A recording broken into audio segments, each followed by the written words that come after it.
हरिमंदिर साहिब ਦੇ ਦਰਸ਼ਨ ਕਰਨ ਅਤੇ ਖਾਲਸਾ ਪੰਥ ਦਾ ਸਥਾਪਨਾ ਦਿਵਸ ਮਨਾਉਣ ਆਏ ਹੋਏ ਸੀ।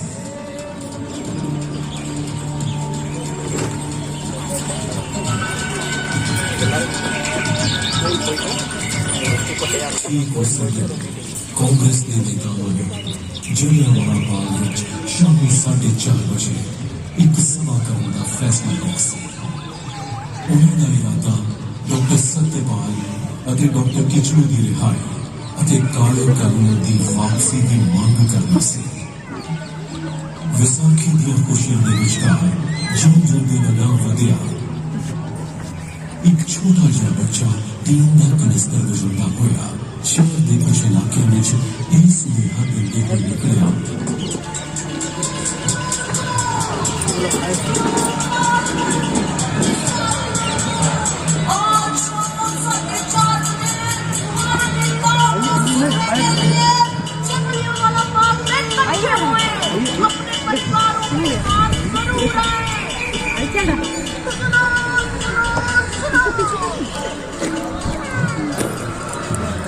इस बच्चे ने मिलादी में विसाखी मनाने में मौका ही सुना तो सोचा इस जिंदगी में मदद करना था वही जोड़ना है। वीर जी बाद में आ रहे हो कि नहीं आ रहे हो? हाँ सुना है सवा है कोई। आप चलो हम मत्था टेक के आए बस। जिसने अभी कानून लिखा है सिद्धा। हाँ सुना तो मैंने भी वही। शाम को बाद में पता चल ही जाएगा। वैसे पर जय जी आप आ रहे हो ना? जैसी को लेके पहुंच जाऊंगी 4:30 बजे। वैसे भी जलियांवाले बाग में मिलकर पहले अपने आपस में खुशियां बांट रहे सन, आराम कर रहे सन। पर उन्हां मासूम लोगों को खबर नहीं सी कि जनरल डायर ने अमृतसर में मार्शल लॉ लगा दिता है। प्रभात फेरियां कट्टण और जलसे करन ते रोक लगा देती है क्योंकि सरकार ने मार्शल लॉ लगाने का कोई ऐलान नहीं करवाया सी। तकरीबन दोपहर 12:30 बजे के करीब जनरल डायर को जलियांवाला बाग में होने वाली सभा की जानकारी मिली। साहब सुना है कोई सभा होने वाली है। किधर? साहब बाग में, जलियांवाला बाग में। कब? सुना तो था यही 4-4:30 के करीब। ये जुर्रत देखता हूँ सभा को। जनरल डायर ये वही ना से जो अगे चल के अंग्रेज हुकूमत के जुल्म सितम का सब तो काला अध्याय बनन वाला सी। ओ अंग्रेज हुकूमत जिसने भारत में इंसान के हक में उठन वाली हर आवाज को हर तरह नाल कुचलन की कोशिश की सी। फिर चाहे वो आवाज गंज विचों उठी होवे या खामोशी विचों। 1770 में सन्यासियों के फकीरों ने संघर्ष किया। सन 1857 में पूरे देश ने एक होके अंग्रेजों के खिलाफ पहली स्वतंत्रता संग्राम की हुंकार पर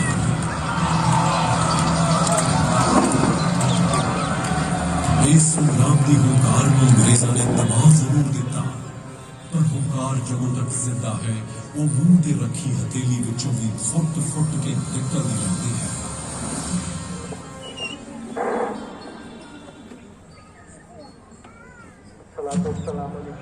कदे क्रांतिकारियों ने आजादी का बोला चुकिया और कदे कांग्रेस के गर्म दल ने। एक पासे गदर पार्टी ने विदेशों में आजादी का संग्राम छेड़ दिता सी तो दूजे पासे पंजाब में भी वो देश की आजादी के त्याग सा। सन 1915 में रास बिहारी बोस ने पंजाब आके लाहौर, फिरोजपुर, अमृतसर, ननकाना साहिब और तरनतारन में अपने दूतां के जरिए अंग्रेजी सेना में भर्ती भारतीय सैनिकों नाल शस्त्र समेत क्रांति की संपर्क किया सी। पर किसी तरह यह योजना अंग्रेजों को पता लग गई और कई क्रांतिकारी गिरफ्तार कर लिए गए। 16 नवंबर 1915 वाले दिन 19 साल बालक ਦੀ ਜੇਲ੍ਹ ਵਿੱਚ ਫਾਂਸੀ ਦੇ ਫੰਦੇ ਤੇ ਲਟਕਾ ਦਿੱਤਾ।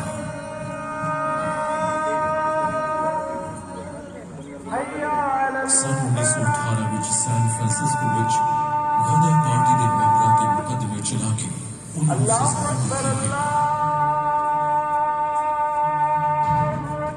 ਇਹ ਪਹਿਲੇ ਵਿਸ਼ਵ ਯੁੱਧ ਦਾ ਸਮਾਂ ਸੀ ਅਤੇ ਅੰਗਰੇਜ਼ਾਂ ਨੇ ਆਪਣੇ ਹਿੱਤ ਦੇ ਸੰਬੰਧ ਵਿੱਚ ਭਾਰਤ ਨੂੰ ਵੀ ਚੁਣੌਤੀ ਦਿੱਤਾ ਸੀ। ਇਸ ਯੁੱਧ ਵਿੱਚ ਅੰਗਰੇਜ਼ਾਂ ਨੇ ਭਾਰਤ ਦੀ ਸੰਪत्ति, युद्ध ਸਮੱਗਰੀ ਅਤੇ ਸੈਨਿਕਾਂ ਦਾ ਬਹੁਤ ਜ਼ਿਆਦਾ ਇਸਤੇਮਾਲ ਕੀਤਾ ਅਤੇ ਬਦਲੇ ਵਿੱਚ ਭਾਰਤ ਨੂੰ ਕੀ ਮਿਲਿਆ? ਇੱਕ ਕਾਲਾ ਕਾਨੂੰਨ, ਰੌਲਟ ਐਕਟ। ਆਮ ਹਿੰਦੁਸਤਾਨੀ ਦੀ ਜ਼ਬਾਨ ਵਿੱਚ ਇਸ ਐਕਟ ਨੂੰ ਨਾ ਵਕੀਲ, ਨਾ ਦਲੀਲ, ਨਾ ਅਪੀਲ ਦੇ ਨਾਮ ਨਾਲ ਜਾਣਿਆ ਜਾਂਦਾ ਸੀ। ਇਸ ਐਕਟ ਦੇ ਪਾਸ ਹੋਣ ਮਗਰੋਂ ਪੁਲਿਸ ਚਾਹੇ ਜਿਸ ਦੀ ਵੀ ਤਲਾਸ਼ੀ ਲੈ ਸਕਦੀ ਸੀ। ਬਿਨਾਂ ਕਾਰਨ ਕਿਸੇ ਨੂੰ ਵੀ 2 ਸਾਲ ਦੀ ਸਜ਼ਾ ਦਿੱਤੀ ਜਾ ਸਕਦੀ ਸੀ। ਇਸ ਦੇ ਇਸਤੇਮਾਲ ਕਰਕੇ ਭਾਰਤੀ ਅਖਬਾਰਾਂ ਦੀ ਕਲਮ ਟੁੱਟ ਸਕਦੀ ਸੀ। ਫਿਰ ਭਾਰਤ ਨੇ ਇਸ ਕਾਲੇ ਕਾਨੂੰਨ ਦਾ ਜਵਾਬ ਦਿੱਤਾ ਸੱਤਿਆਗ੍ਰਹਿ ਦੇ ਨਾਲ। ਦੇਸ਼ ਭਰ ਵਿੱਚ ਇਸ ਦੇ ਵਿਰੋਧ ਵਿੱਚ ਸਭਾਵਾਂ ਅਤੇ ਅੰਦੋਲਨ ਹੋਣ ਲੱਗੇ। ਫਿਰ 30 ਮਾਰਚ 1919 ਵਾਲੇ ਦਿਨ ਦਿੱਲੀ ਵਿੱਚ 60 ਨਿਹੱਥੇ ਲੋਕਾਂ ਨੂੰ ਸਰਕਾਰੀ ਗੋਲੀਆਂ ਨਾਲ ਮਾਰ ਦਿੱਤਾ ਗਿਆ।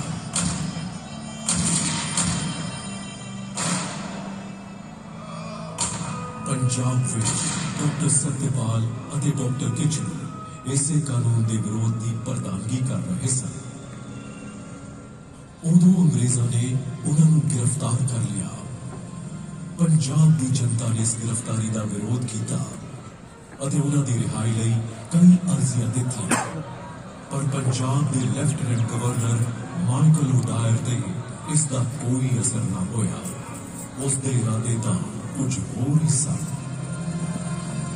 9 ਅਪ੍ਰੈਲ 1919 ਰਾਮਨੌਮੀ ਵਾਲੇ ਤਿਉਹਾਰ ਤੇ ਅੰਮ੍ਰਿਤਸਰ ਵਿੱਚ ਸ਼ਾਂਤੀ ਬਣੀ ਰਹੀ। ਫਿਰ ਵੀ ਅੰਗਰੇਜ਼ਾਂ ਨੇ ਉਸ ਦਿਨ ਮਹਾਤਮਾ ਗਾਂਧੀ ਦੇ ਉੱਥੇ ਆਉਣ ਤੇ ਰੋਕ ਲਗਾ ਦਿੱਤੀ ਅਤੇ ਉਹਨਾਂ ਨੂੰ ਪਲ ਤੇ ਹੀ गिरफ्तार कर लिया। आप यहाँ से आगे नहीं जा सकते, आपको गिरफ्तार किया जाना है। You are under arrest।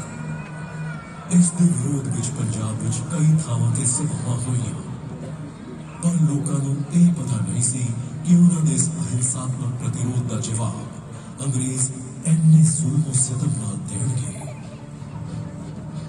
Michael ਓਡਾਇਰ ਨੇ ਜਨਰਲ ਡਾਇਰ ਨੂੰ ਸੈਨਾ ਦੀਆਂ ਟੁਕੜੀਆਂ ਸਮੇਤ ਜਲੰਧਰ ਤੋਂ ਬੁਲਵਾ ਲਿਆ।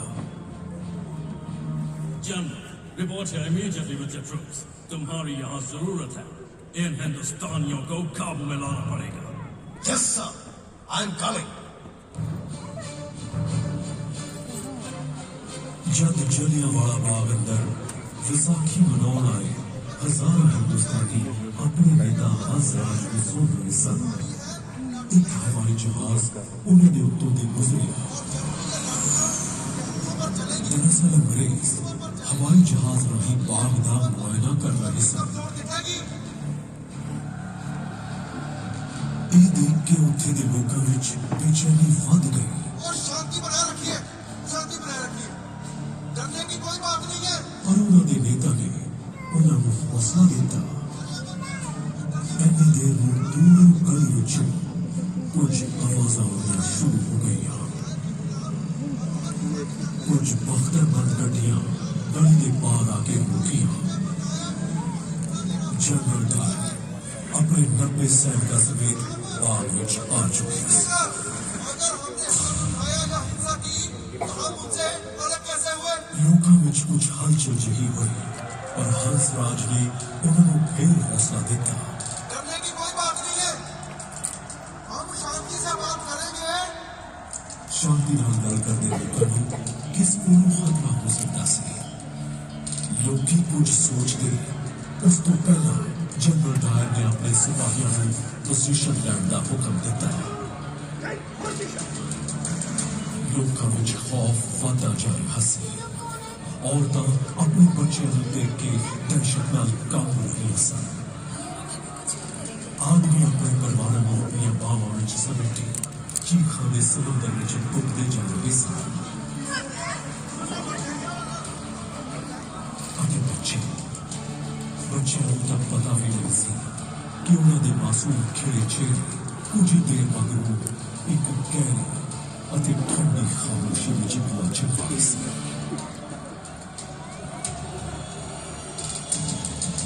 न कोई चेतावनी, न बाग खाली करने का ऐलान, न सभा बंद करने का हुक्म, सीधे इक्को हुक्म जारी हुआ।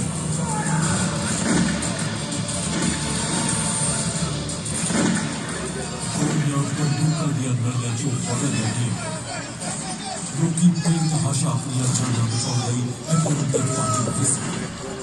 और अंग्रेज हुकूमत ने बंदूकों रोकिया और ना ही गायब या खर्च कोई सामने जाने जो गोलियां ना बेगुआ हमें जिस्मानों चीर दिया दीवारों में जो खोपड़े में सर वो आज वो दीवारों में जो दफना गोलियां चलती रही अंग्रेजों ने गोलियां तो जाना बचाने पड़ी उन्हें लोगों ने उस दिन एक गोली से बाग में मौजूद खून लोग की पहुंचने बचाने उस वजह छाने मार दिया।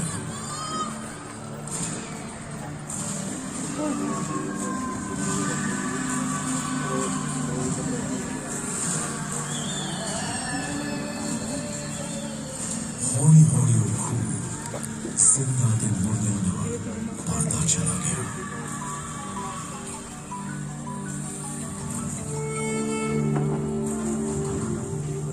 खून इंसान की प्यास बुझाता है पर उस दिन उस खून ने शैतान की प्यास बुझाई सी। एक खून इस ऐतिहासिक मैदान में गूंजता हुआ एक काला स्थान है जिस वजह भी उन्हें बेगुनाह दिया चीखा गूंज रही है। उस दिन जलियांवाला बाग विच खूनी जनरल डायर दियां प्यासियां बंदूकां गोलियां खत्म होण तक चलदियां रहियां अते हिंदुस्तानी शहीद होंदे रहे। उस वक्त यह अफसोस हो गया सी कि गली पीड़ी होने कारण वो अपनी मशीन पर उत्थे तक नहीं ले जा सकिया सी। जलियांवाला बाग के इस कत्लेआम विच उस दिन डायर ने अपने 90 सैनिकों नाल 10 मिनट विच 1650 गोलियां दागियां जिस नाल 1000 तो ज्यादा भारतीय शहीद हुए अते 1500 तो ज्यादा जख्मी। उन्होंने दरिंदियां ने तो बच्चों ने भी नहीं छड्डिया। उस दिन 15 बच्चों को गोलियां मारिया गई।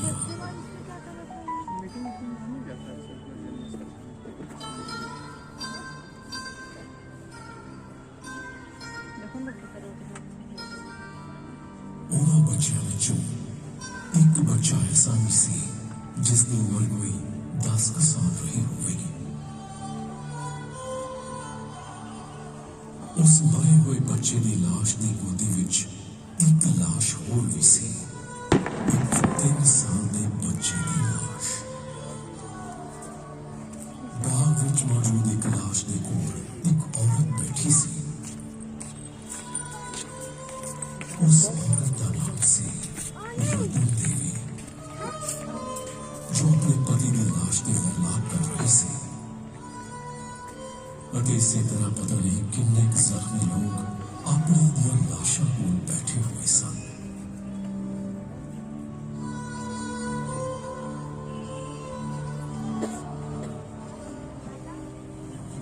कुत्तों को भगाने के लिए मैंने एक छड़ी खोजी। वहां दर्द में छटपटाते 3 और लोगों को भी देखा। साथ ही करीब 12 साल के एक बच्चे को देखा जिसने कराहते हुए विनती की कि मैं वहां से ना जाऊं। मैंने पूछा कि क्या मैं उसे कुछ उड़ा दूं, लेकिन उसे तो केवल पानी चाहिए था। उस जगह मैं पानी कहां से लाती? अपनी अनुभूतियों को व्यक्त करना मेरे लिए असंभव है। वहां मृतकों के ढेर लगे पड़े थे। उनमें से बहुत से छोटे छोटे मासूम बच्चे भी थे। मैं वो दृश्य कभी नहीं भूल सकती। मृतकों के उस एकाकी जंगल में पूरी रात मैंने अकेले ही बिताई। हर घंटे घड़ी की आवाज सुनाई दे रही थी। सुबह 6 बजे मेरी गली से कुछ लोग चारपाई लाए और मैं अपने पति का शरीर घर ले जा सकी। उस रात मैंने जो अनुभव किया वो केवल मुझे और मेरे भगवान को ही पता है।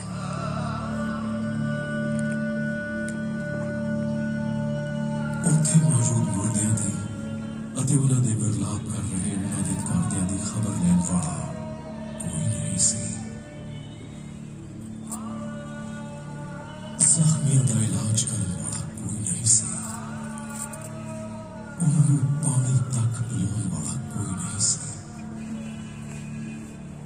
ਆਪ ਖੁਦ ਸੋਚੋ ਉਸ ਦਰਦਨਾਕ ਮਾਹੌਲ ਦੇ ਬਾਰੇ ਜਿਹੜਾ ਅਗਲੇ 24 ਘੰਟਿਆਂ ਤੱਕ उसी तरह ही रहा।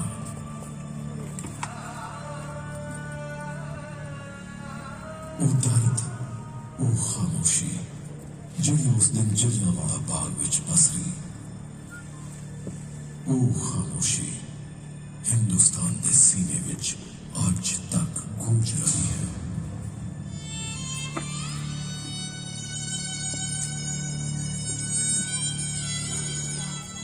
उस वेले मार्शल लॉ के काले बदला ने पंजाब में घेर रखा सी।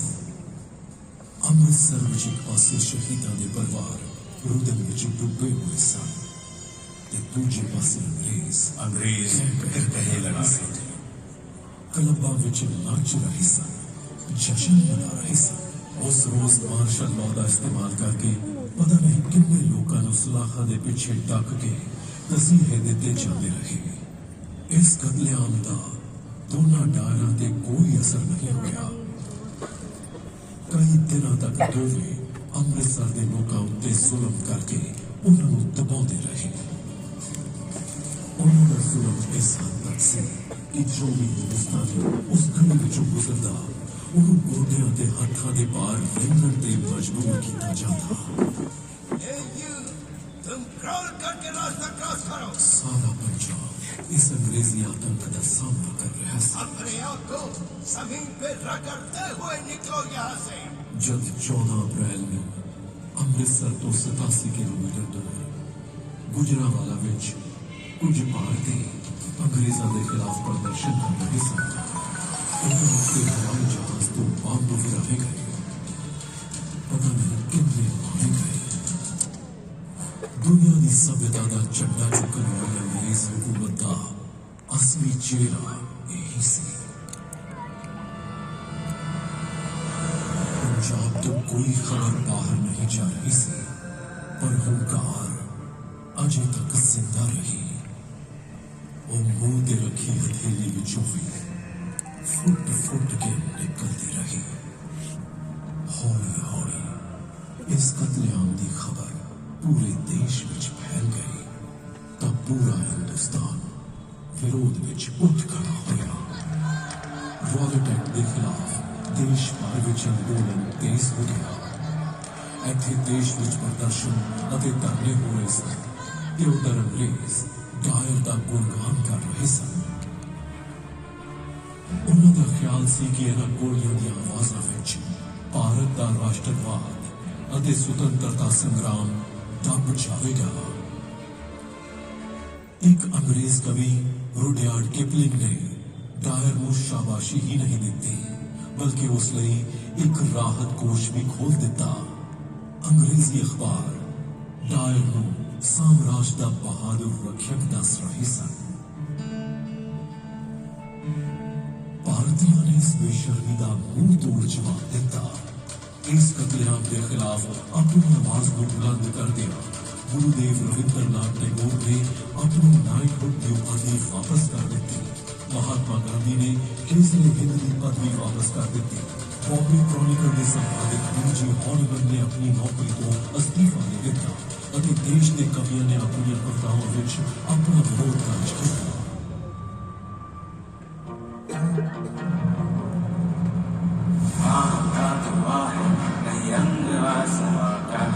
तुझको फूंक देंगे टायर तो है कहाँ का, ये आह का धुआं है नहीं रंग आसमां का। तुझको फूंक देंगे टायर तो है कहाँ का, बेवफा है जालिम तू पुरजफा है जालिम, बाकी न नाम रखा चलिया मेरे बाग बाग। अपनी अदा पे ना जा पकड़ के तूने टायर कर पाया, पर वो जल को सिद्ध क्या है।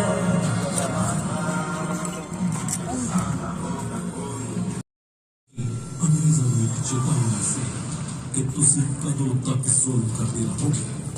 ये देश साडा है अते असली इसको आजाद करा के ही रहांगे। फिर भी जदों देश भर में हो रहे विरोध नहीं रुके तो उनको बचने लिए अंग्रेजी हुकूमत ने हंटर कमेटी बनाई। इसने मदन मोहन मालवीय की निगरानी हेठ अपनी इंक्वायरी कमेटी बनाई। पंजाब के लोगों नाल अपनी एकजुटता दिखाने लई कांग्रेस ने अपना सालाना अधिवेशन भी अमृतसर में किया। इस अधिवेशन में अंग्रेजों के वहशीपने की बहुत आलोचना की गई। इस घटना मगरों हिंदुस्तान में राष्ट्रीय अंदोलन की विचारधारा होर भी प्रबल होने लगी। जलियांवाला बाग के कतलेआम मगरों उत्थे हुए जुल्मां नूं जदों अपने पिंड जाके एक बालक ने देखा तो उस बालक विच देश प्रेम अते आजादी लई अलग जंग करी। उसने उस बालक नूं भगत सिंह बना दिता। 13 अप्रैल 1919 विच हुए इस कतलेआम का बदला 21 साल बाद पंजाब के बेटे शहीद आजम सरदार ऊधम सिंह की बंदूक ने लिया। वो गदर पार्टी की विचारधारा तो प्रभावित से लंदन के कॉक्सटन हॉल में 13 मार्च 1940 वाले दिन चलिया 6 गोलियां माइकल ओडायर के जिस्म में उतरिया। वही माइकल ओडायर जिसने जनरल डायर को जलियांवाला बाग में कतलेआम लेख भेजा सी। उसने गोली मारन मगरों ऊधम सिंह उठों भज्या नहीं। उसने बड़ी शांति नाल अपनी गिरफ्तारी दी। मैंने अपनी जिंदगी का मकसद पूरा कर लिया और रही बात माइकल ओडायर की तो वो इसी के लायक था। उसे मेरे हाथों मरना ही था। 21 साल से मुझे उसकी चलवाई गोलियों की गूंज ने सोने नहीं दिया है और अब जाकर वो शांत हो गया है। अब मेरे जीने या मरने से कोई फर्क नहीं पड़ता। अब मुझे मौत का कोई खौफ नहीं। अपने मुकदमे दौरान हिंदू मुस्लिम एकता की मिसाल कायम करते हुए उसने अपना नाम मोहम्मद सिंह आजाद दसिया। मेरे पे कत्ल का इल्जाम है, पता है मुझे अपने किए पर गर्व है क्योंकि मैंने वो अपने मुल्क की आजादी के लिए किया है। क्या ये अदालत मुझे बतलाएगी कि क्या जलियांवाला बाग में जनरल डायर की मनाई हुई वो भूमि वैसा ही कत्लेआम नहीं थी? अंग्रेजों ने उसको लंदन की पेंटन विलेज जेल में फांसी से लटका दिता। आज भी ये देश उस शहीद को सलाम करता है। शहीद तेरी मौत ही तेरे वतन की जिंदगी। शहीद तेरी मौत ही तेरे वतन की जिंदगी। तेरे लहू से जाग उठेगी इस चमन की जिंदगी। खिलेंगे फूल उस जगह कि तुम जहां शहीद हो। खिलेंगे फूल उस जगह कि तुम जहां शहीद हो। शहीद तेरी मौत ही तेरे वतन की जिंदगी। जो इतिहास आप सारे ने सुना, ये इतिहास ਉਸ ਜ਼ੁਲਮ ਦਾ ਭਰਿਆ ਇਤਿਹਾਸ ਹੈ ਜਿਸ ਨੂੰ ਸਾਡੇ ਦੇਸ਼ ਵਾਸੀਆਂ ਨੇ ਝੱਲਿਆ ਸੀ। ਇਹ ਉਹ ਜਲਿਆਂਵਾਲਾ ਬਾਗ ਦਾ ਇਤਿਹਾਸ, ਉਹਨਾਂ ਸ਼ਹੀਦਾਂ ਦਾ ਇਤਿਹਾਸ ਹੈ ਜਿਨ੍ਹਾਂ ਦੀ ਸ਼ਹਾਦਤ ਨੂੰ ਇਹ ਦੇਸ਼ ਅਤੇ ਇਸ ਦੇ ਲੋਕੀ ਤੁਸੀਂ ਤੇ ਅਸੀਂ ਕਦੇ ਬੇਕਾਰ ਨਹੀਂ ਜਾਣ ਦੇਵਾਂਗੇ।